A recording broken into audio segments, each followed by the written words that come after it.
Thank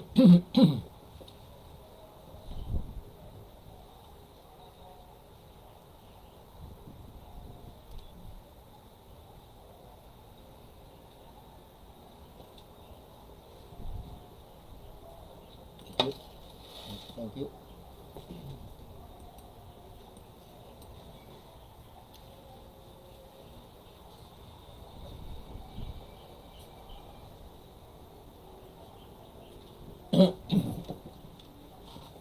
Tayo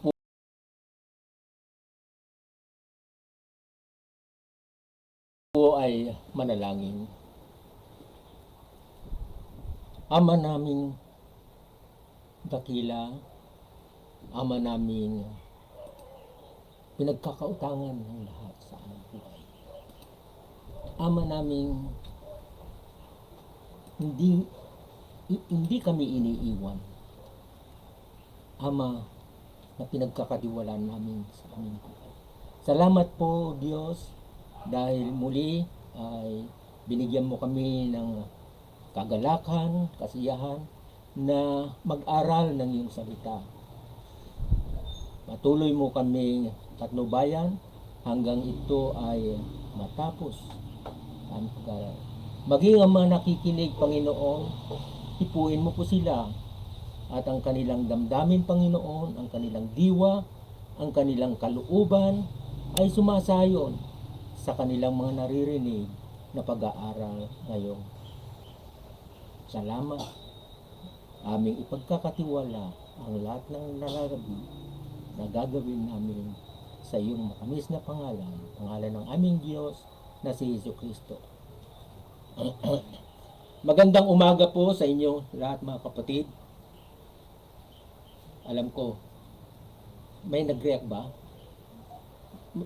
May nag-react sigurado kasi hapon na po ngayon. Kaya hinuli ko lang yung kalooban nyo kung yung diwa ba ninyo ay tulog o gising. Kaya kung nag-react kayo, ibig sabihin yung mind nyo ay nakaset. Pero kung hindi nyo napansin yon, maaring naglalaro kung saan-saan ang iyong diwa. Kaya nasabi ko yan mga kapatid, kasi naranasan ko kung paano ako nakikinig sa salita ng Panginoon tuwing hapon. Minsan, yung diwa ko, minsan, aminin natin, yung diwa natin minsan kung saan naglalagalag. Totoo po yan. Kaya sinadya ko po na maliin para ma-warm up yung iyong kaisipan. Ako po ay naatasan ngayong gabi, ngayong hapon,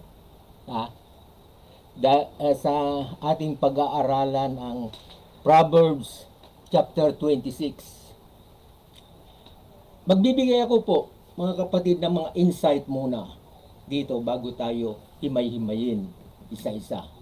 28 verse lang naman to. Dalawang bagay o dalawang tinutukoy nito. Ang isang mangmang o sabi nila hangal, sa English, a fool or stupid, at ang isang batugan o tamad, lazy man, or whatever you call it, sabi ko. Ito mga kapatid, dalawang klaseng tao. Insight ko lang muna ito Sabi sa ordinary na English ay you fool. Mabigat mabigat. Pagka sinabing ikaw ay mangmang, ang English kulang sa kaisipan. Pero sa Biblia, totoong binabanggit ang kamangmangan. Pero may pag-asa ang mangmang, malaki ang pag-asa ng mangmang na maibalik ang kanyang tunay na pagkatao bilang isang normal. At ang isang tamad o batugan, babalik sa kanyang normal na maging masipag. Kung, with condition ito may mga conditions yan Kung i-adhere o tatanggapin niya isa sa loob niya, ipamumuhay niya ang wisdom, ang karunungan na ipinagkakaloob ng ating Panginoon sa kanya. Pero kung siya ay tamad, siya ay walang panahon, hindi niya i-devote o kaya hindi niya binigyan ng pagkakataon, napakahirap siyang bumangon. Pero hindi po exception yun. Hindi po exception. Dahil tayo ay nilikha naman ng ating Diyos na isang normal na tao. Kawangis pa nga niya eh. Kaya mahirap isipin na may tamad, may batugan, may stupido, may hangal. Mahirap yun eh. Kasi parang word na yun eh. Very negative. Negative ang dating ng pananaw ng tao yun. Anyhow, tayo ay isa-isain natin dahil nabigyan naman natin ng insight na malaki ang pag-asa na mabago. Kasi ang napakabuti ang intensyon ng Panginoon eh. Tanggapin lang niya ang kanyang katuruan mababalik siya sa normal na katinuan. Sino ba sa atin ang minsan ay natutulog na lalo sa umaga, mataas ng araw, inaarawan na siya, nakadikit pa sa higaan? Marami yan. Oo, totoo yan, aminin natin yan. Sino ba sa atin minsan ang mali ay ikinakatwiran niya o itinatama niyang tama? Marami din yan. So isa-isayin natin ito. Sige. Sa verse 1, chapter 26. Kung paano ang niebe sa tag-init at kung paano ang ulan sa tag-ani, gayon ang karangalan ay hindi nababagay sa mangmang. Tumpak po, mga kapatid to. Hindi po nagkamali. Kasi ang mangmang, sala sa lamig yan, sala sa init yan. Kaya kung paano ang tag-init, ginagawa niyang malamig, at kung paano ang tag-araw, ginagawa niyang tag-ulan. So, simple, makikita nyo na ang mangmang, ganun ba tayo? Ganun ba tayo ka-negative? Baliktad ang ating pananaw sa lahat ng bagay. Mahirap tayong umunlad sa buhay. Mahirap tayong maging successful. Mahirap tayong makihalubilo sa tao. Lalong higit sa lahat, mahirap nating tanggapin ang salita ng Panginoon kung ganito ang ating pananaw. Pangalawa, kung paano ang maya sa kaniyang paggala, kung paano ang lagay-lagayan sa kaniyang paligid, gayon ang sumpa ng walang kadahilanan ay hindi tumatalab. Kayo ay pwede kayong mag-comment dito, mga kapatid. Tulungan niyo ako rito. I-cite lang niyo kung ano ang pagkaunawa niyo at babasahin din natin mamaya siguro. Pwedeng basahin ni kapatid Eugene yung comment nyo sa 2. Bibigyan kayo ng mga pagkakataon naman na para yung attention nyo ay naka-online tayo. Kasi online nga ito eh. Kaya online din pati yung pagsagot nyo sa nitong verse 2. Pero basahin ko sa English. Minsan sa English sa akin ay nakukuha ko kaysa sa Tagalog. Curses cannot hurt you unless you deserve. They are like birds that fly by and never light. Oo nga. Right. Nakuha ko na.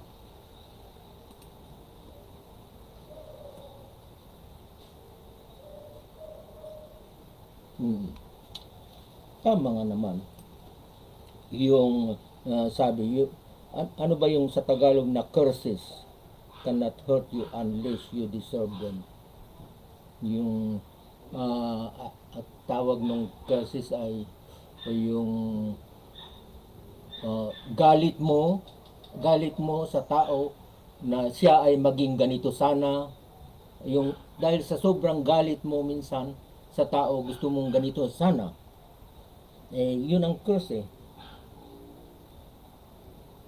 ay siguro itong ano to, pero pag sa mangmang pagsabihan mo ito, walang saysay sa kanya dahil kasi hindi niya maibalyo panay kabaliktaran lahat ang kaisipan ng isang mangmang So, okay, punta tayo sa 3.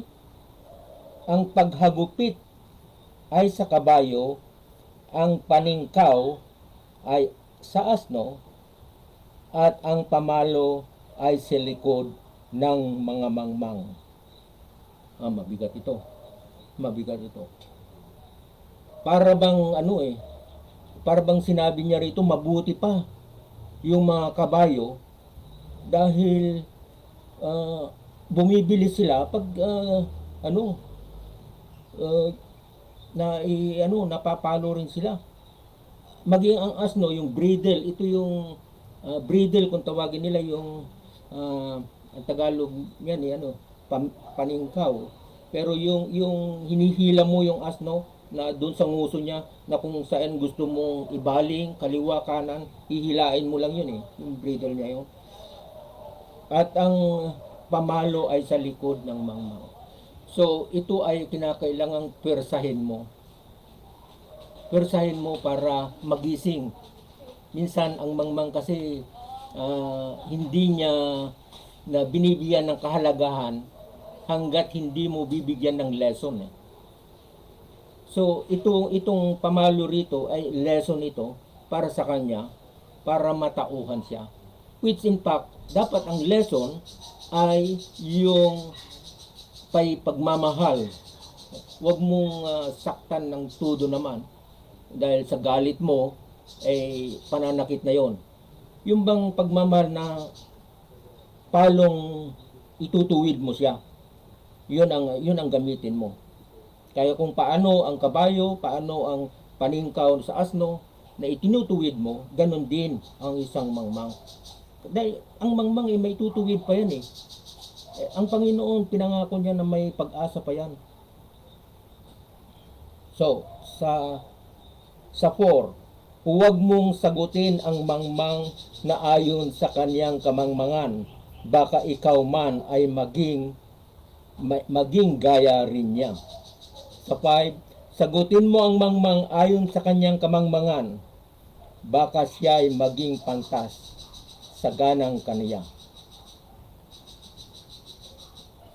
Sa buhay natin ito, common madami kong nakikita ito sa buhay natin na common. Minsan nagsalita ka lang ng konti, alam mo ang balik noon, para kang para kang sinabuyan na ng malamig na tubig.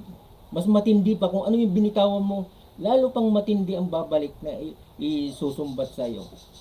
Ang daming nakita ko na. So, itong bagay na ito ay hindi lingid sa atin. Naging common.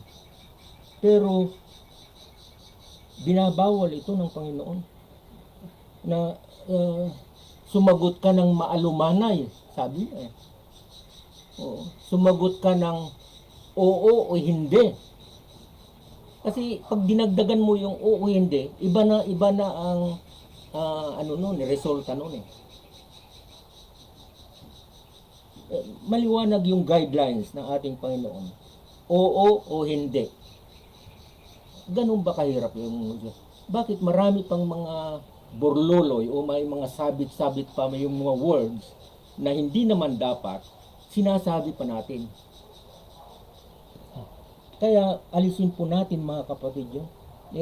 Kinokondem, para tayong mangmang yan. Pagka ganong sagot ka ng sagot, hindi pa hindi pa nakakadalawa o nakaisang tao, 5 na yung sagot mo. Paano ka maging tawagan kang Kristiyano? Ha? Alam ko marami akong maraming gumagawa nito. Ma-Kristiyano, hindi. Kaya ito ay ibig sabihin parang supalpal sa atin ito kung ito ay ating nagagawa.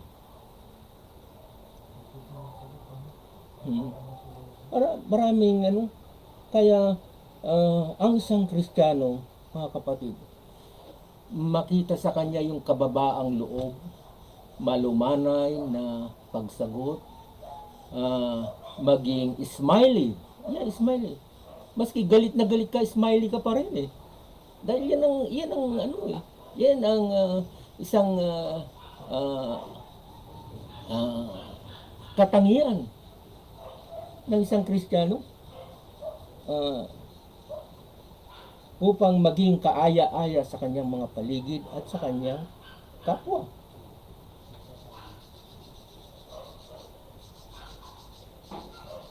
Ito naman.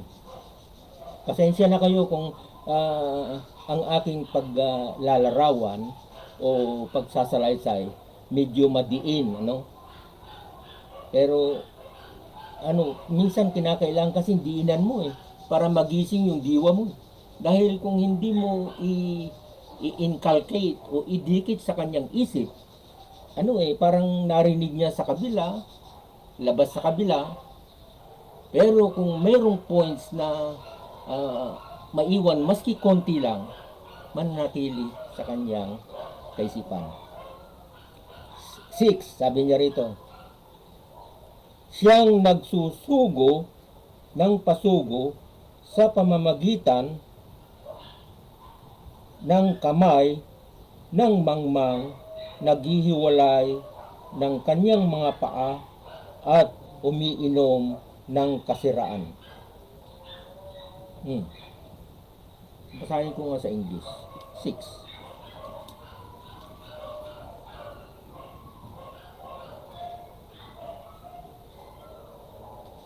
Friends means well, even when they hurt you. But when an enemy puts his arm around your shoulder, watch out. Oh.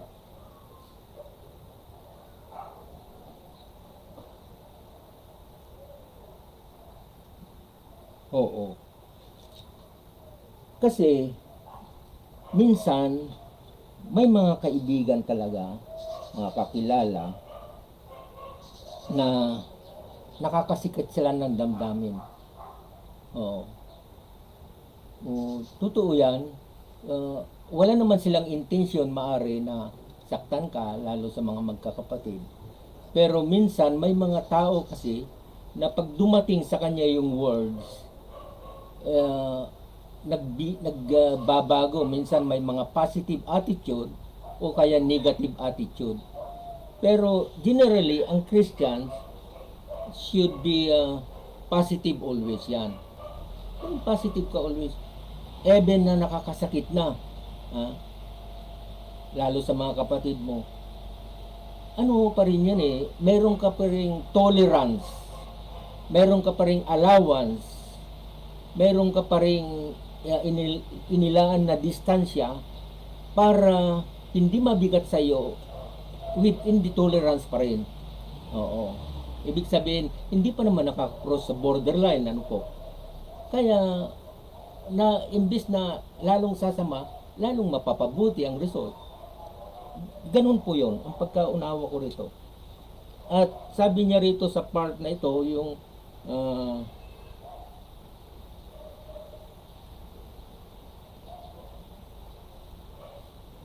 but when an enemy puts his arm around your shoulder, watch out. Oo.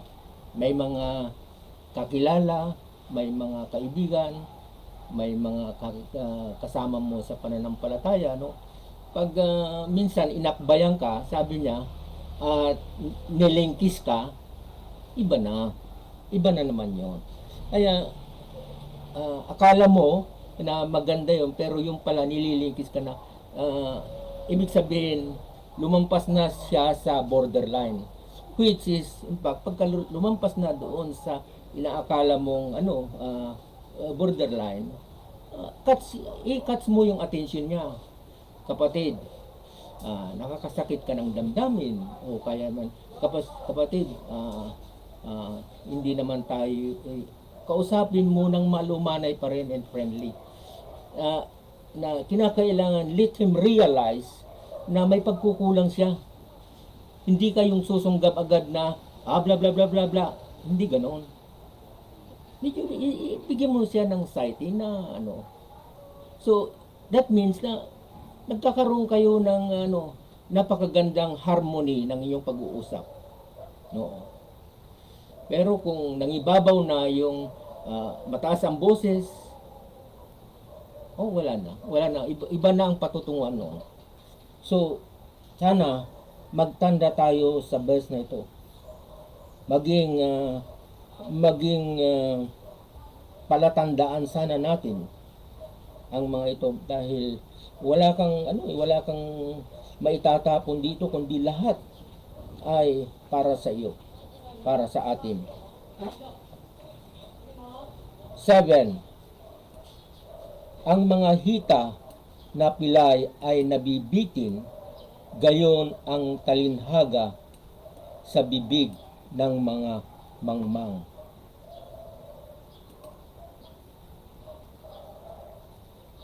Napag-alaman natin kanina na itong mangmang, panay reverse ito. Yung mabuti, ginawa niyang masama, at yung masama, ginagawa niyang mabuti. Kasi itong pilay, wala talagang chance. Minsan, ang mangmang gumagamit ng mga words na akala mo ay tama, pero iba ang kahulugan para sa kanya. Kaya ang mangmang minsan nagdi-deceive yan eh. Dinideceive ka, o kaya pinapasakay ka para pag sumakay ka sa kanya ka. Pero kung hindi ka sumakay sa kanya, nakadistansya ka sa kanya, hindi kanya makayang impluensyahan. Ito yung mga particular point na pagkaunawa ko rito. May mga sinasabi pa nga nila na minsan daw yung genius, yung mga tinagurang genius na minsan may sobrang talino niya, minsan may mga ugali niyang may kamangmangan. Pero at that extent, mga tao lang naman ang nakapag-realize noon. Pero sa Panginoon, alam niya kung alin ang mga tama rin doon. Pero sa tao lang, yun ang kanilang analysis po, na ang mga genius minsan sa sobrang dunong niya ay lumalampas na sa mga borderline, which is ayon sa kanilang mga pag-aaral po. Sisinay ko lang para at least may konti kayong kaliwanagan tungkol sa isang mangmang. 8. Kung paano ang isay nagbabalot ng isang bato sa isang lambanog, gayon ang nagbibigay ng karangalan sa mangmang. Minsan ang English mas maganda ko sa babasa ko sa 8.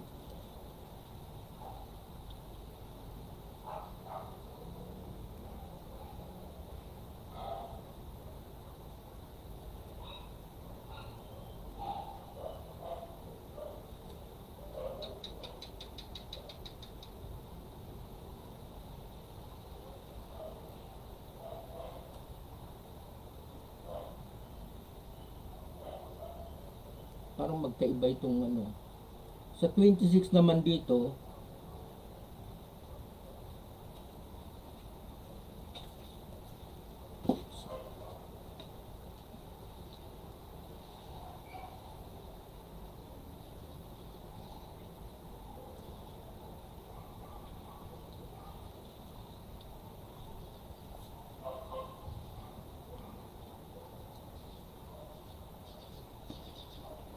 Ah, mga kapatid, ah, isama nyo nga sa chat box nyo to.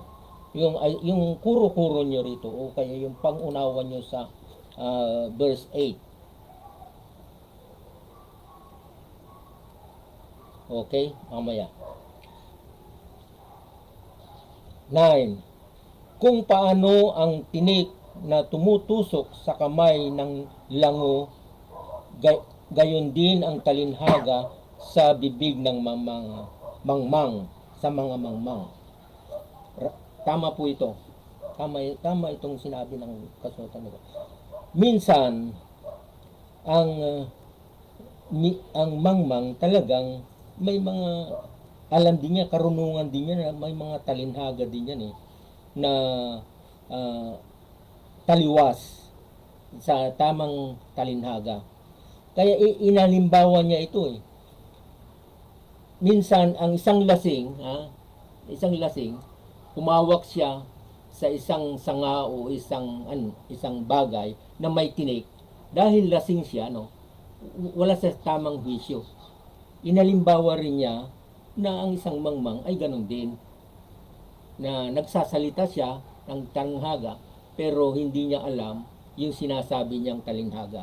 Ganun din pag parang lasing siya, na wala siya sa katinuan. Kaya paano natin i-apply sa ating buhay? Simple. Una ay nandoon yung ating nandoon yung ating presence of mind. Kasi kung wala kang presence of mind, paano mo maisip ang wisdom na kalood sa iyo? Paano mo mai-apply to kung wala ka sa wisyo? Yung diwa mo ay malayo, para kang lasing, na lutang-lutang, hindi mo mai-apply yon. So, ang application nito sa ating buhay ay your mind is always present. Buhay na buhay ang iyong mag-isip. At any rate o anuman, saan ka man naroon.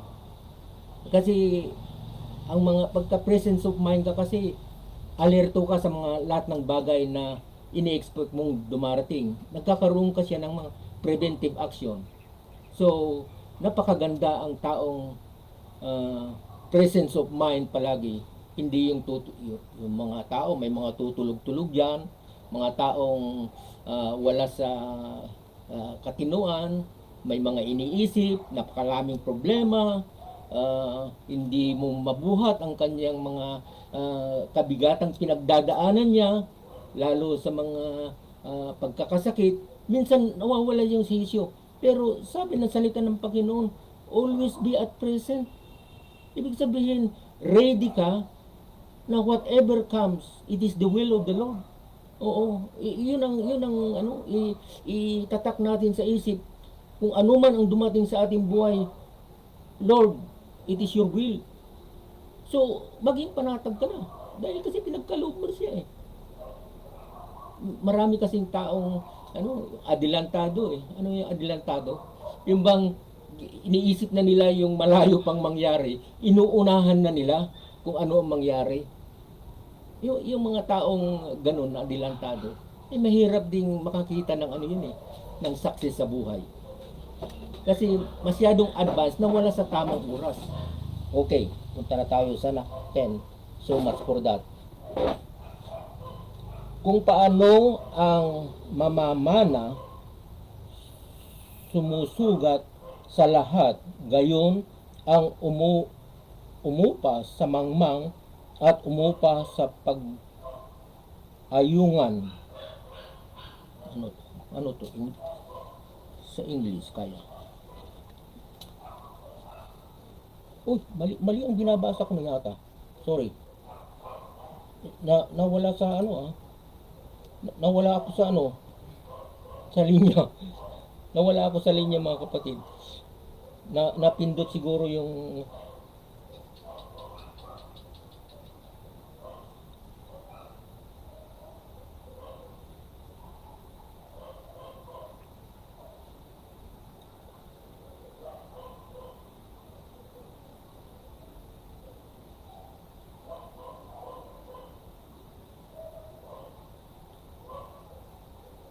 Ito. 10. Kung paano mamamana, sumusugat sa lahat, gayon ang umupa sa mangmang at umupa sa pag-ayungan. Ano bang sa English ang 10?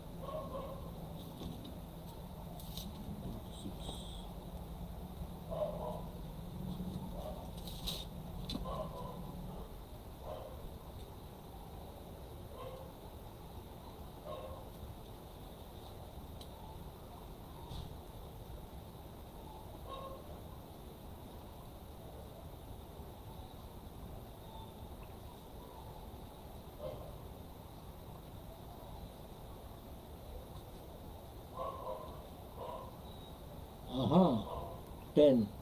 Sabi rito sa ah, magandang balita sa 10, ang kumukuhang upahan ng isang mangmang ay tulad ng pumapana sa bawat magdaan. Ito ay halimbawa sa isang kumpanya ito eh. Minsan sa kumpanya, nag-hire ka kasi ng mga taong manggagawa. At minsan, dumadaan sa HR, Human Relations. Oh, sorry. Dumadaan sa... namatay na yata, Pastor. Napindot ko yung ano. Ayan, dala. Okay. Diyan na nga. Para hindi madagil dito. At pag ang isang natanggap nila sa isang kumpanya ay isang hindi maganda ang kaisipan, masabihin nating may pagkamangmang, problema. Malaking problema ang kumpanya pag naka-hire siya na isang mangmang. Kaya pagka sa pa lang sa human resource dumadaan na siya sa mga test Maraming mga test na pagdadaanan niya para makita nila yung kaisipan niya, yung mga IQ test at sa mga academic test. So, pag na-hire mo ang isang mangmang sa isang kumpanya, maraming maapektuhan yan. Mag-create ng gulo, mag-create ng mga anomalya, mag-create siya ng hindi ka nais-nais. Hindi lang sa kumpanya, palagay ko, maging sa isang komunidad, maging sa isang grupo, sa isang mga asosasyon. Kaya iingatan mo naman talaga ang isang mangmang. Dahil unpredictable kasi yan eh. They are unpredictable. Anytime yung mind nila will change. So, ito ang kapaliwanagan po ng mag-ingat sa kanila. Pero hindi naman nangangahulugan na itakwil mo sila o just maintain yung harmony pa rin bilang isang Kristiyano at always presence ang mind mo dahil you never know ang susunod ng mga hakbang. So, palagay ko ay nakapagbigay tayo ng dito. 11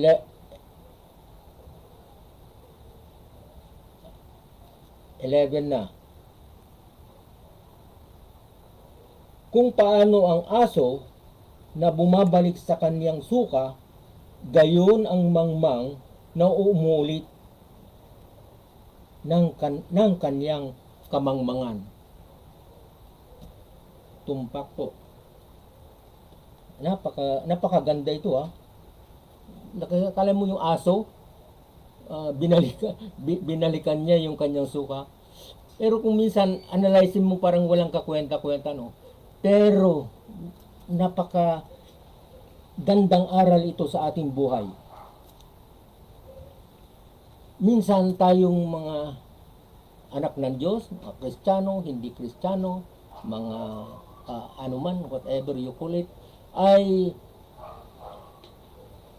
kung bakit na minsan nagkasala na tayo sa isang bagay, binalik-balikan pa natin yung pagkakasalang yun.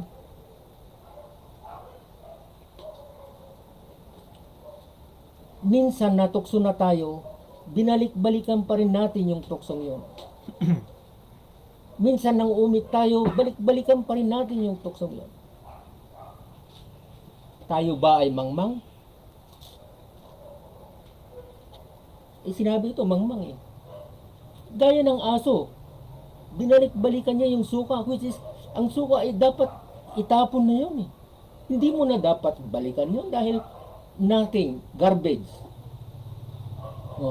Waste. Bakit mo pa balik-balikan? Kaya marami sa atin, I'm not judging anyhow. I'm not judging. Pero I feel, dahil dumating din sa akin ito kasi. Kaya alam ko, kung bakit yung suka natin, binalik-balikan pa natin. At magkaroon kayo ng self-realization. Timbangin niyo ang sarili niyo. Doon kayo matauhan. Bakit? Tukso? Gawa ng kaaway? Gawa ng pangangailangan? Maraming mga factors kung bakit binalik-balikan nyo yan. In reverse, tignan natin sa other side of the view. Hindi ba kayo nandidiri? Pastor, natumba yun. Hindi ba kayo nandidiri na babalikan nyo yung sukan nyo? O kaya yung nagawa nyo? Kung maari, ayaw na nyo eh. Dahil nagbigay sa iyo ng bagay na nakakaya sa Panginoon. Una sa Panginoon. Huwag na sa tao lang. Okay. Tao, pwede pa eh, na ma-absueldo ka. Pero paano sa Panginoon? Naka-record yun eh. Kaya, mga kapatid, itong chapter na, itong verse na ito, marami ang tatamaan dito.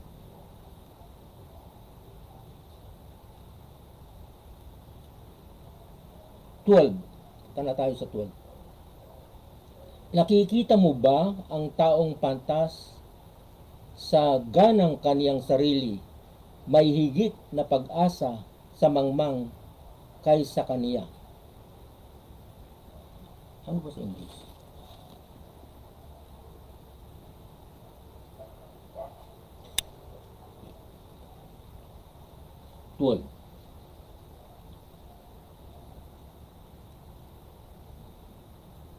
Sa pag-aakalang siya ang pinakamatalino, ay mabuti pa ang mangmang may pag-asang na bago. Okay. Aliwanag sa magandang balita eh. Sa 12, nakikita mo ba ang taong I see. Okay. Alam niyo mga kapatid, sa aking karanasan, maraming taong nagmamagaling na akala mo sila ang pinakamahusay na, akala mo ay wala na siyang kapantay. Alam niyo, may isang karanasan ako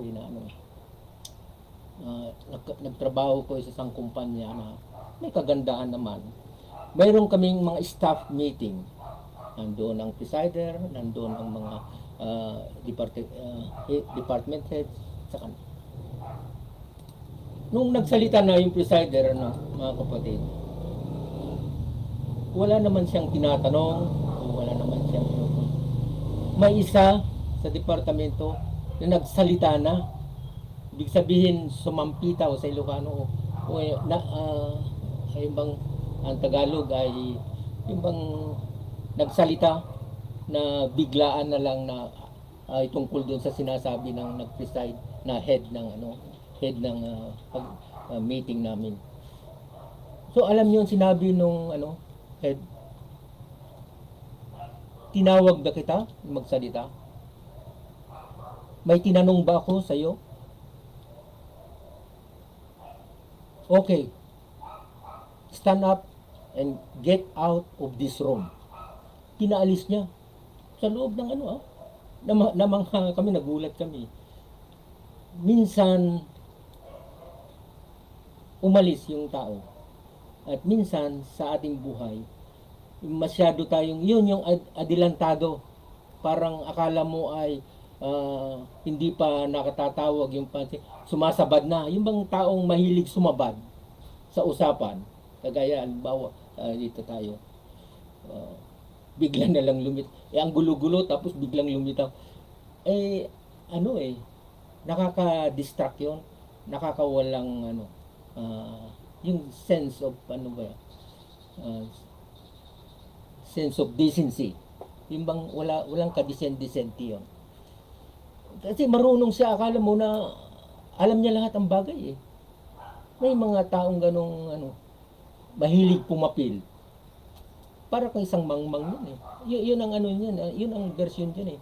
Para kang isang mangmang. Na wala ka sa lugar, wala ka sa tamang pwesto, kinalalagyan.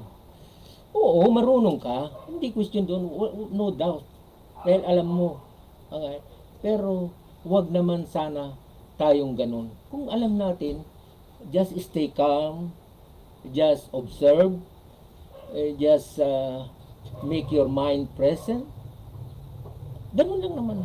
Kung tinawag ka, doon tayo sasagot ng malumanay. Doon tayo ipapakita yung alam na, dahil tinanong ka eh. Kung hindi ka naman tinanong, please, marami sa atin, hindi tinatanong, sumasabad. Napakalayo yung topiko, ang ipapaalit na, ang layo din ng mga topiko. Marami akong na-cross sa taong gano'n, which is wrong. Morally, spiritually, dahil kasi ayaw ng Panginoon ng gano'n, na parang magmumukha tayong hambog. Pinakita natin na tayo iba magaling. Wag nang ganoon. Hayaan mo ang tao ang magsabi sa iyo na magaling ka, at wag mong ipaglandakan na ako ay ganito, ako ang ganitong pinag-aralan ko, ganito ang naabot ko, ganito ang narating ko, ganito. Panay mga ganito, and binubuhat mo lang yung sarili mong bangko, which is bad. Hindi ugali ng isang Kristiyano. Okay, next. 13. Sinasabi ng tamad, may leon doon sa daan, isang leon na nasa mga lansangan. Oh. Tamad naman itong pag-uusapan na ito. Tamad. Minsan yung tamad kasi may moody din eh. Ako sa akin lang may panahon na napakasipag ako, may panahon naman na para bang mabigat yung ko. Sabi nila roon, moody, which is hindi naman dapat, hindi ganun ang dapat attitude. Kung talagang masipag ka, do it, hinay-hinay lang. Kung meron yung hindi mo kayang gawin, humanap ka ng ibang paraan para malutas mo isang bagay o masolve mo. Ganun. Ibig sabihin, yung mind ay nakafocus palagi. Your mind is nakatutok talaga. So, ang isang tamad kasi, yun eh, mahilig yan mga tuwiran eh. Mahilig yan magpalusot. Mahilig yang gumawa ng bagay na tama yung kanyang kinalalagyan o kanyang decision o opinion. Kaya itong mga leon sa iba't ibang lansangan at ibang dahan, yun ay mga palusot yan eh ng isang tamad. Yan ay isang paraan niya para maka ano lang siya na maikatwiran lang niya yung tamad sa mga ganitong bagay, sa iba-ibang lugar, sa ganitong paraan, sa iba-ibang sitwasyon. Kaya tamad ay ano eh, kung paano siya makalamang. Oo. Kung paano siya, kung saan siya makalamang at maiwasan na siya ay gumawa pa dahil tamad eh. Oo. Yung mga bagay na ano, alam nyo, mayroong kasabihan sa Pilipino, yung tamad na nakahiga, si Juan Tamad, nakahiga na lang, nakanganga. Hinihintay niya yung ah, bayabas na dumapo sa kanyang bunganga, sa kanyang mouth, ano? Sa kanyang bibig. Dahil nakanganga niya, dahil ayaw niyang pitasin eh. Ayaw niya lang na dumating. Eh, ang likod niya, nakadikit din sa higaan. Para bang nakapako. Kaya hindi siya makabangon, ano? Eh, tamad eh. Eh, ang nangyari eh, may ibon sa taas. Umipot siya. Oh, nasa tama sa kanyang bibig. Kaya minsan mahirap ang tamad eh. Yung inakala mo maganda eh hindi pala mabuti ang ano, hindi pala mabuti ang ah, kalalabasan. Kaya mga kapatid, simpleng halimbawa ito pero tumatagos sa atin.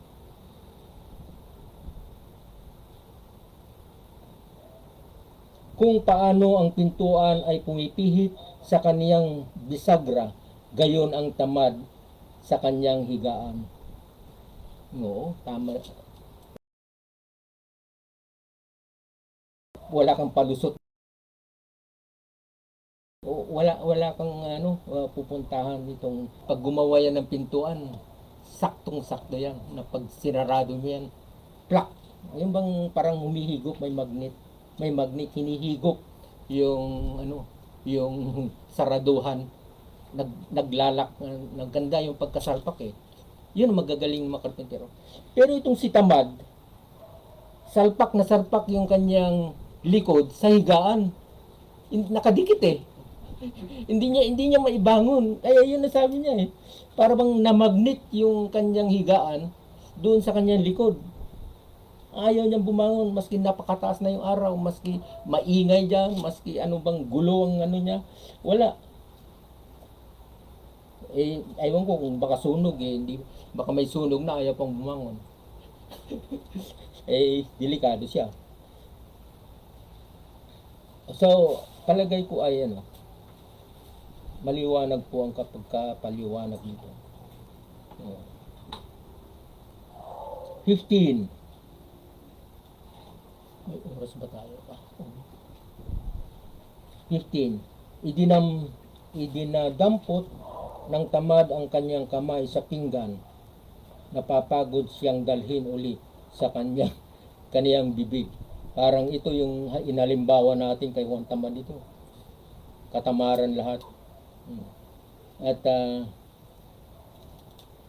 alam nyo, maging sa sa medical na medical aspeto, ang tamad ay tinutuligsan nila ang tamad eh. Kasi hindi siya, ang mga buto-buto niya, ang mga katawan niya yan, hindi nagpapangsyon very well. Eh, advice ng mga doctors, exercise. Yan ang main na niya, exercise eh.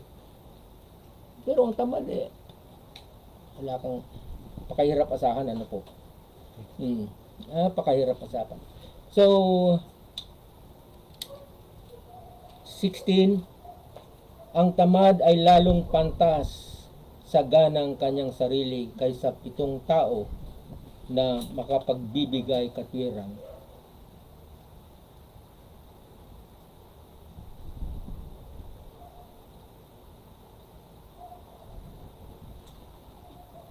Ito ay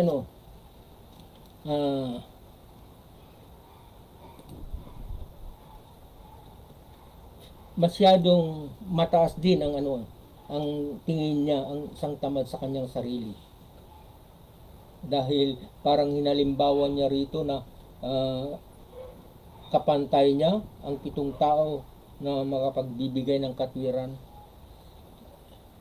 Kaya minsan, pagkatamad ka, tamad ka talaga, marami kang dahilan eh. Oo. Ang dami kang, ewan ko kung paano mo, expert ka kung gumawa ka ng katwiran eh, na ano, para ma-justify mo lang eh. Para makumbinsi mo lang yung tao na kausap mo. Parang, ano, gumawa ka ng mga iba't ibang halimbawa. Kaya, ito kasi, 7 tao yung kanyang kahusayan eh. Itinumbas sa 7 tao kung paano siya humanap siya ng paraan para lang ma-justify yung kanyang katamaran. 17. Ang nagdaraan at ang nakikialam sa pag-aaway na hindi ukol sa kanya ay gaya ng humawak ng aso sa mga tainga. Tama ito. Minsan sa atin, kagaya yung yung nabanggit kong halimbawa kanina, yung hindi ka naman tinawag pero sabat ka ng sabat. Ito ay away naman ito. Minsan maraming taong pumapapil sa mga away, which is nire-refrain na wag ganun. Kasi sasakmalin ka nga talaga. Isang tahimik na tapos bigla ka lang kumapil. Marami kayang away na nakialam ang isang tao, siya pa ang napatay. Siya pa ang pinagbuntunan. Siya pa ang may kasalanan. Kasi minsan nami-misinterpret na lang kasi na pag nag-referee ka o nag-ay ka, para kang may pinapanigan. At yung mga isa doon sa dalawang nag-aaway, nami-misinterpret niya na pabor ka sa kanya, kaya yun, umiinit siya, So, bakit hindi ka tumawag ng pulis? Bakit marunong ka, presence of mind, tumawag ka ng law enforcer. May mga batas tayo tungkol dyan. Tumawag ka sa HOA. Tumawag ka sa barangay. At kung may na-aksidente, tumawag ka ng hospital na. Ganun lang ang role natin. Hindi tayo masyado kang adelantado na naman. Papasok na naman yung word na adelantado, which is ayaw ng Panginoon yan. Advance ang pag-iisip mo. Okay. Humahaba yata tayo ng oras. Okay. So,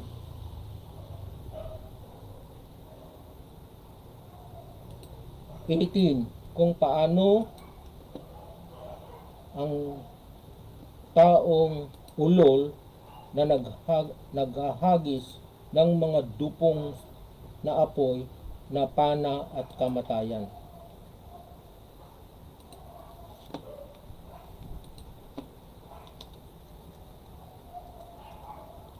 18.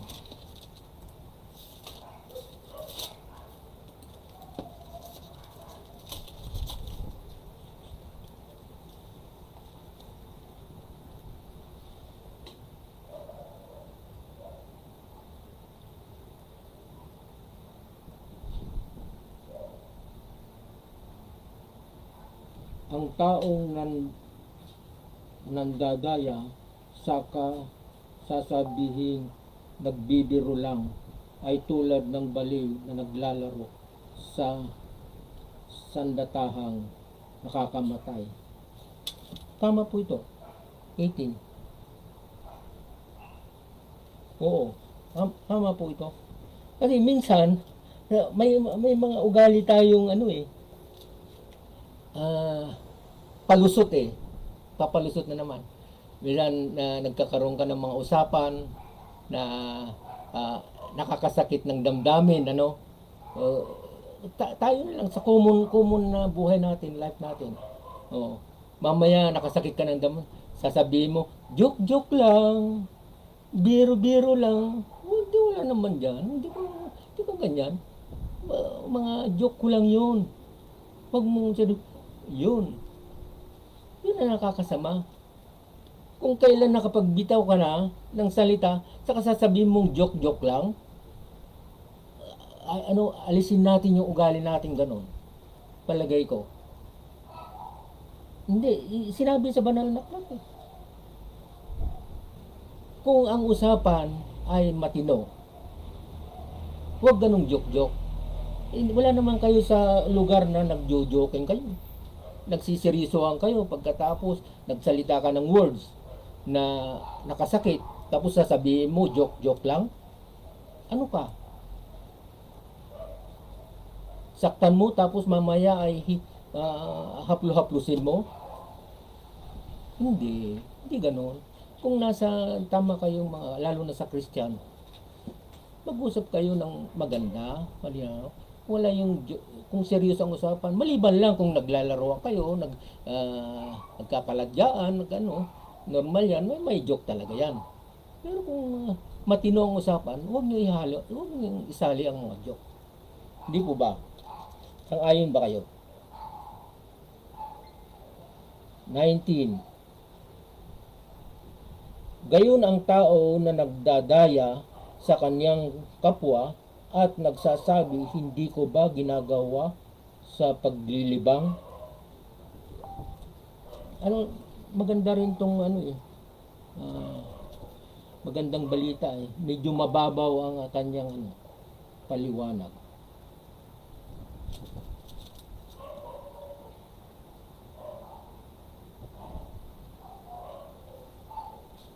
Ang taong nandadaya sa kasasabihing nagbibiro ay tulad ng bali na naglalaro. Napo na 1819? 1819. 2020 na tayo. Namamatay ang apoy kung ubos na ang kahoy. Natitigil ang away pag walang nanunulsol. Tumpak po. Kaya 20, sabi rito sa ating King James, sapagkat sa kakakulangan ng gatong ay namamatay ang apoy, at kung saan walang napaghatid dumapit ay tumitigil ang pagkakaalit. Oo naman, tama to. Kung walang nanunulsol o wala yung tawag noon, yung may mga chismosa kasi. May mga chismoso. Minsan sila ang nagbibigay ng mga kaguluhan sa mga magkakapatid, magkaibigan, na inilipat-lipat nila yung mga words. Minsan may kulang, may sobra. So, mix up na. Hindi dapat ganun. You have to refrain bilang isang Kristiyano sa mga ganyang chismis. Okay, tama na yung mabalitaan mo, right? Pero yung mga may dagdag, may kulang, chismis na talaga yun, which is wrong. Iwasan ang yung mga ganung mga usap-usapan.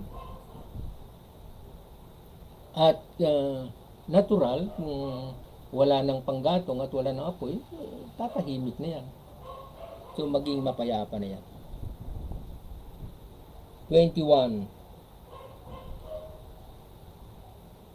Kung paano ang mga uling sa baga at ang kahoy sa apoy, gayon ang taong madaldal at nagpapaningas ng pagkakaalit. Parang ganun din to. Yung mga chismosa at chismoso.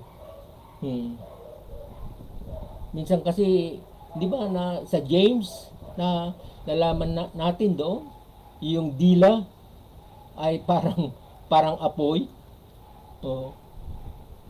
Na nagki-create ng sunog. So, makapangyarihan din ang dila sa tao. Na minsan maingat din tayo. Ingatan natin ito. Ng pagkakaalitan dahil sa mga salisalita. 22. Ang mga salita ng mapaghatid dumapit ay parang mga masarap na subo at nagsisibaba ang mga pinakaloob na bahagi ng tiyan.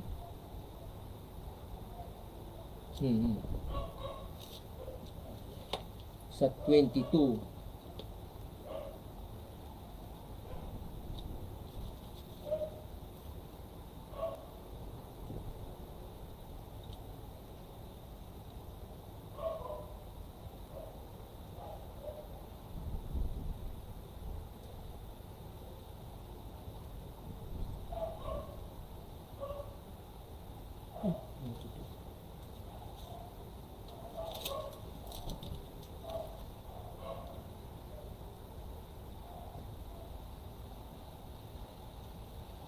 ang sit-sit ay tulad ng masarap na pagkain, masarap pakinggan, at masarap namnamin. Oo naman. Minsan ang mga chismis talaga. Chismis pa rin ito eh. Itong binabanggit dito sa 22.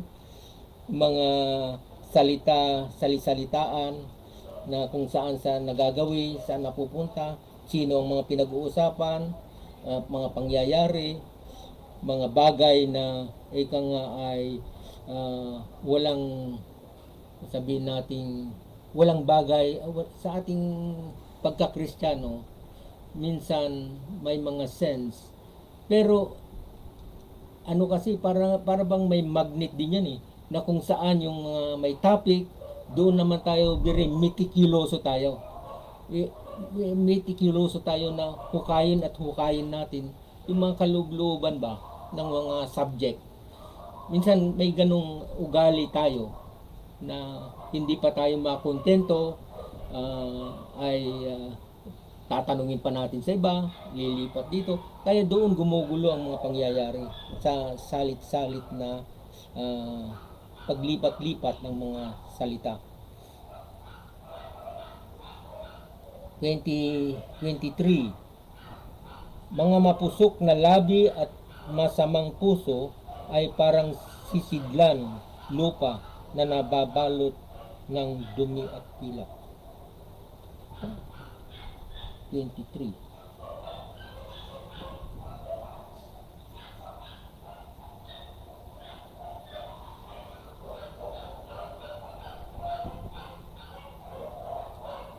Sa bagong balita, sinabi rito, ang matamis ngunit makunwaring salita ay parang pintura ng mumurahing banga. Minsan may mga taong masarap mag-istorya, masarap gumawa ng mga salita. Yung mga scam, alam ko itong scam ay masarap silang magsalita. May mga scammer, ang sarap, magaganyo kanya eh. Maano ka dahil sa sarap ng kanyang pananalita, para bang paniwalang-paniwala ka. Pero hindi mo pala alam na ikaw ay kanyang nilulubog na. Scammer is best example dito sa 23. Ang matamis ngunit pakunwaring salita ay parang pintura na mumurahing banga. So, mag-ingat po tayo sa mga taong lumalapit sa atin na ganito. Pero in the first place, kilala ba natin siya? Yan ang tanong. Sino ang nakakakilala sa kanya? So, i-trace out mo yung background niya. Kung ito ay talagang reliable, maaari. Pero kung foreign sa iyo, wag na. May kasabihan dyan eh, na don't talk to a stranger. Kaya kung hindi mo kilala, iwasan mo na magbigay ng anumang detalye. Marami yan, nagkalat. So, tayo sa 24, ang tunay na damdamin ng mapagpaimbabaw ay maitatago sa salitang mainaman.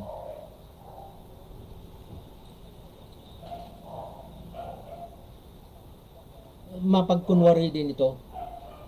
Minsan may mga taong akala mo hunyango. Alam mo yung hunyango, mga kapatid? Yung hunyango, dinidisip niya yung kaaway niya. Kung nasa lupa siya, magkukulay brown. Akala mo lupa na rin siya. So yung kaaway niya, mami-mislead na yan. O yung gustong manakit sa kanya, kung minsan nasa mga pananim, nag-green, nagkukulay ng green yan. So, nadidisib pa rin niya. So, ibig sabihin, nagbabago. May mga tao na ganyan din ang pag-uugali. Nadidisib niya.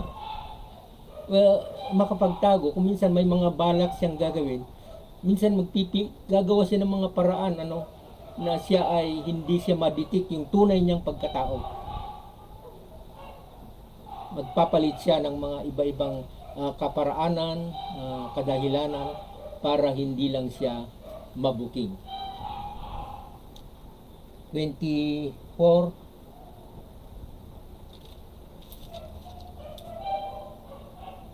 Ang tunay na damdamin, ito natapos na to. 25. Matamis pakinggan, ngunit huwag paniniwalaan, pagkat iyon ay bunga ng kanyang pagkasuklam. Parang similar din ito sa mga nakaraan nating pag-aaral. Minsan maraming taong deceiver na hindi mo malalaman na siya pala ay manluloko. May mga tawag pa dyan, yung budol gang, marami kayang na-deceive niyan. Matitinong tao, may mga pinag-aralan, nataas ang mga career oriented ang mga yung pero sila ay nabudol-budol. Bakit? Siguro dahil maaaring walang wisdom na pinagkaloob ng Panginoon sa kanila, o kaya naman sila ay wala sa wisyo, o kaya sila ay hindi nila pinahalagaan yung kanilang pinapasukan. So maraming factors din. Pero sa punot dulo niyan, sa aking pangunawa, kulang sila ng karunungan sa Panginoon. Kasi once na nagkaroon kasi ng karunungan sa Panginoon, madidisib mo siya malulusutan mo siya. Dahil marami kang basis na kung bakit yung kanyang pananalita, yung analyzation mo. Kasi yung mga words na binibitawan niya, inihimay-himay mo yan So, gumagamit ka ng wisdom na ng Panginoon doon. So, alam mo kung nanluloko o tama yung kanyang sinasabi. 25.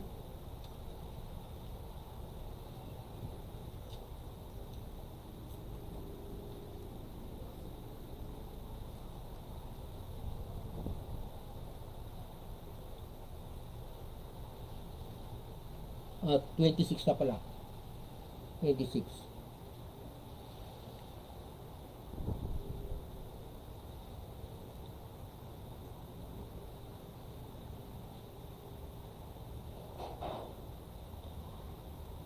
Maaring ang galit niya ay maitago sa magandang paraan, ngunit nalalantad din sa mata ng tanan. Sa King James, bagaman ang kanyang pagtatanim ay nagtakip ng karayaan, at ang kanyang kasamaan ay lubos na makikilala sa harap ng kapisanan. Palagay ko siguro ilagay nyo nga sa chat box ito, mga kapatid, mahal na kapatid. Mag-comment nga kayo tungkol sa 26. At basahin na lang natin mamaya. 27. ang humuhukay ng lungaw ay mabubuwal doon at siyang nagpapagulong ng bato ay babalikan nito siya. Sa magandang balita, ang gumagawa ng patibong ay siya ring mahuhuli noon. Ang nagpapagulong ng bato ay siyang tatamaan. Yes. Yes po. Kasi minsan sa buhay natin tayo ay mahilig magsubok ng tao. Kung minsan tinitis natin ang isang tao, minsan tayo ang nahuli, tayo ang nabibitag. Imbis na siya ang bitagin natin, bumabalik sa atin. Siguro ang ano niya katwiran niya dito ay yung paring tao na nanunubok minsan ay may doubt. Kaya sinusubukan mo isang tao kasi ay mayroon kang hindi ka nagtitiwala sa kanya. At doon sa kanyang hindi mo pagkakatiwala, minsan ay nagkakasala ka din kasi roon. Dahil hindi mo maipalagay yung kalooban na mai-adapt mo sa kanya yung sarili mo. Ang isang Kristiyano kasi maluwag ang kanyang tolerance. Inuulit ko na naman, maluwag ang kanyang allowance. Na kung minsan ang kapatid mo may kakulangan, wag mo nang i-discuss pa, wag mo nang ulit-ulitin. Hayaan mo na para hindi kayo magkaroon ng gulo. Isama mo na sa iyong allowance yan. Ibig sabihin, unawain mo na. Ayun ang madalit sabi, unawain mo na. Magpalampas ka na. Kasi kung hindi ka magpapalampas kasi o hindi mo inuunawa, magkakagalit lang kayo. Which hindi mabuti. Gusto mo ba yung palagi kayo nagkakagalit, nagkaawa? Magkapatid kayo, tama pa? Hindi. Kinakailangan yung habaan mo yung PC. Yun ang kasabihan dyan Later on, ipag-pray mo na lang siya na sana maunawaan niya kung ano man ang kanyang kakulangan. Ipag-pray mo siya, ano man ang mga shortcomings niya. Ipag-pray mo na lang. So be it. So, ibig sabihin, naka-move on ka na, na-relax na yung damdamin mo. Kasi maraming tao kasi pagka nasaktan ng damdamin, hindi na makatulog Yun at yun din ang iniisip niya. Hindi na siya mapalagay. Wala sa Kristiyano yung ganun Ang Kristiyano, mahaba kayang PC. Tayo ba ang PC natin ba maiksi? Iwan ko sa iyo ang kasagutan niya.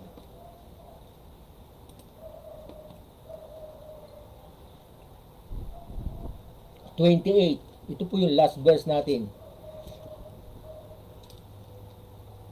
Ang sinungaling na dila ay nagtatanim ng mga sinaktan niya, at ang bibig na kunway mapagpuri ay gumagawa ng kapahamakan. Right. Tinutulig sa yun ano ba yung na ang saksi na false witness. Bulaang saksi. Oo, bulaang saksi. Minsan marami yan Ma-justify lang sila, lang sila. Hindi baling mailalim o malugmok o maging kahihiya. Wag lang sila. So, minsan may may kasabihan diyan na ang stupid daw, ang hangal o ang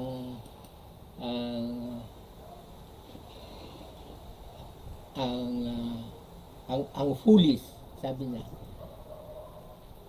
Wala siyang nakikitang tama eh. Wala siyang nakikitang katwiran. Pero, ang kabulastugan o kasinungalingan ay siyang ginagawa niyang tama. Yun ang description ng isang ano. Wala siyang nakikitang tama, wala siyang nakikitang maganda, basta ang kanyang kasinungalingan ay siyang itatama. Ganito po yun. Minsan, makalusot lang tayo, di bali mag-suffer ng iba. Dahil kasi ano eh, bakit kaya ang Kristiyano ba, takot ba siyang tanggapin ang katotohanan? Magsabi ng totoo? Ang Kristiyano ba ay mahilig magtago? Ang Kristiyano ba ay masakit sa kanyang kalooban na tanggapin ang katotohanan? The truth will set you free. Kaya po mga kapatid, na maganda ang ating napag-aralan sa hapong pong ito.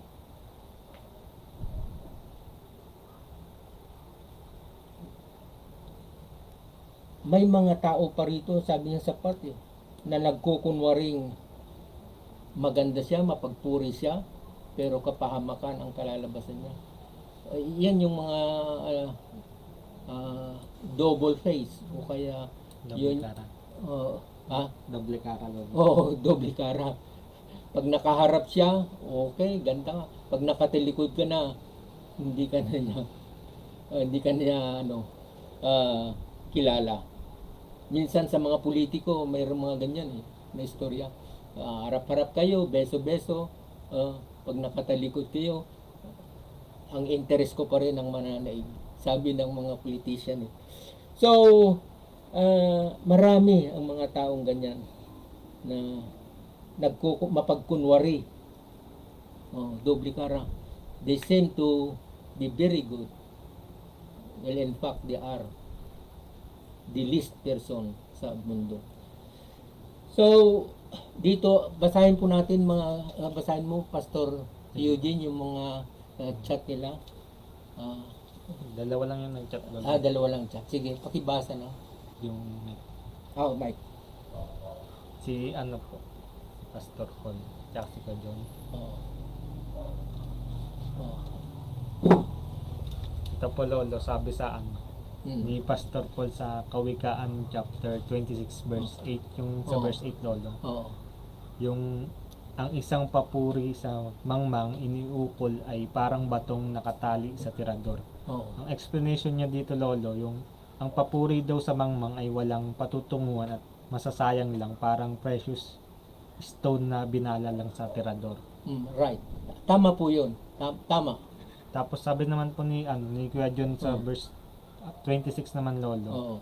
So, may mga tao na nagtatakip ng pagkasuklam sa isang tao or kapatid. May mga magagandang sasabihin sa iyo, pero siya ay hindi nagsasabi ng totoo. Kahit sa iglesia nangyayari yan, pero sa huli, lalabas din ang ugali niya na mapagtakip at lalabas din ng totoo. Absolutely correct. Absolutely correct. Yeah. Dahil tunay na nangyayari sa ating buhay yan. Pero bilang isang Kristiyano, ang iiwan ko lang sa inyo, bilang isang Kristiyano, lagi nating gamitin yung wisdom ng Panginoon, presence of mind, palagi. Kasi yung mind mo, nandoon na yung wisdom ng Panginoon. Alam mo na, right away ang aksyon na gagawin mo. Okay na po. So, dito nagtatapos ang ating pag-aaral. Kung may mga katanungan o may mga, you're free to place on the chat box. Tayo ay aawit ng isang awitin. Yung isang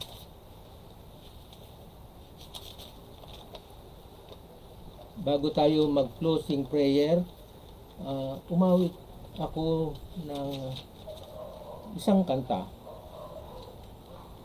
na sana magustuhan nyo. When peace like a river. Excuse me. Nawala yung mic. Nawala yung buwelo ko. Take 2, Lola. Take 2. When peace like a river attend my way, when sorrows like billows roll, whatever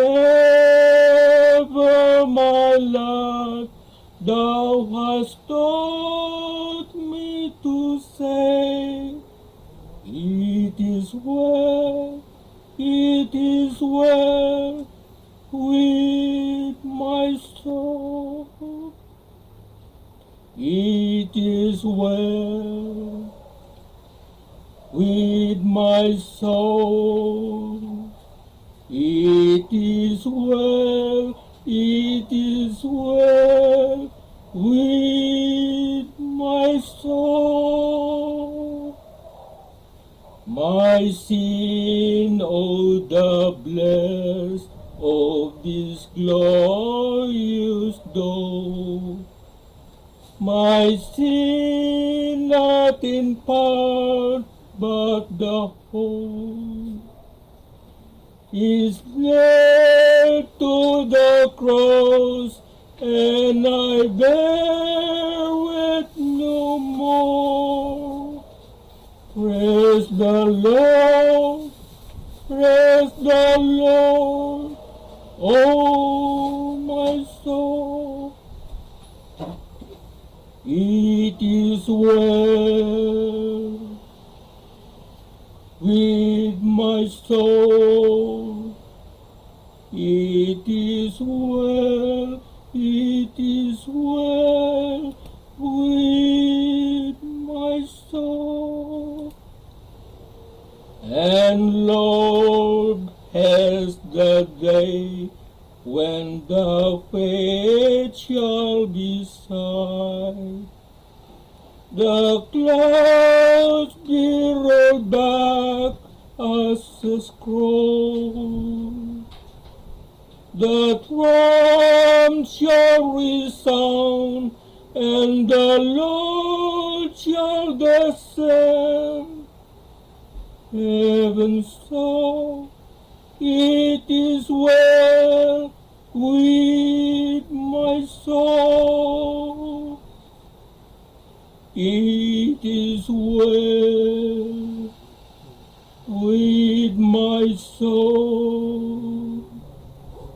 It is well with my soul. Amen po. Tayo ay manalangin ng panghuli. Panginoon naming Diyos, napakabuti mo sa aming buhay. Inaamin po namin na kami ay makasalanan sa iyong harapan. Nagpapakumbaba kami sa iyong paanan, Panginoon, upang ipagkatiwala namin sa iyo ang aming kasalanan dahil sa iyong awa, dahil sa iyong biyaya. Burahin mo po. Huwag na sana namin balikan ang mga nakaraan dahil naging bangungot sa amin. Mag-move on kami anuman ang aming kalagayan, ang anuman ang aming mga daladala. Ang iyong pangako ang siyang patuloy naming hawakan, ang aming kalakasan sa aming buhay. Nawa, Panginoon, patuloy kang manatili sa amin, patuloy kang maghari sa amin. Maginawa ang mga darating na panahon. Loobin mo nawa na kami ay magkaroon ng face-to-face nawa sa aming pagsamba sa iyo, dahil kami ay nagigili na, kami ay nauuhaw na magkaroon ng sama-sama at tamang panambahan sa iyo. Aming ipagkatiwala ang lahat ng bagay ito. Aming idinadalangin din, Panginoon, ang mga lahat ng aming kapatid dito sa Pilipinas, sa ibang bansa, kung saan man sila naroon, sa iba't ibang dako ng Pilipinas. Abutin mo po sila, Panginoon, gaya ng iyong pagsubaybay at pag-alaga sa amin. Mga mahal namin sa buhay, mga kamag-anakan namin, mga kapatid namin na dumadaan sa iba't ibang mga karanasan sa buhay. Abutin mo po, Panginoon, sila. Anuman ang kanilang ginagawa ngayon, anuman, Panginoon, ang kanilang pinagkakabalan, pumagitna ka, Panginoon, sa kanila upang maging matagumpay ang anuman ang kanilang gawain ito. Ingatan mo po ang aming mga kapatid na kasama namin sa mga panambahan sa darating na panahon. Nawaluobin mo, Panginoon, na ang lahat ng katagumpayan ay siyang mananaig sa pamagitan ng iyong salita. Salamat, O Diyos ko. Salamat ng marami. Ang kapurihan, ang karangalan, ang kataas-taasang pagsamba sa iyo ay aming ipinagkakaloob, aming ibinibigay para sa katagumpayan ng lahat. Sa pangalan ng aming Diyos at makapangyarihan na si Hesus Kristo. Amen and Amen. Magandang gabi po sa lahat.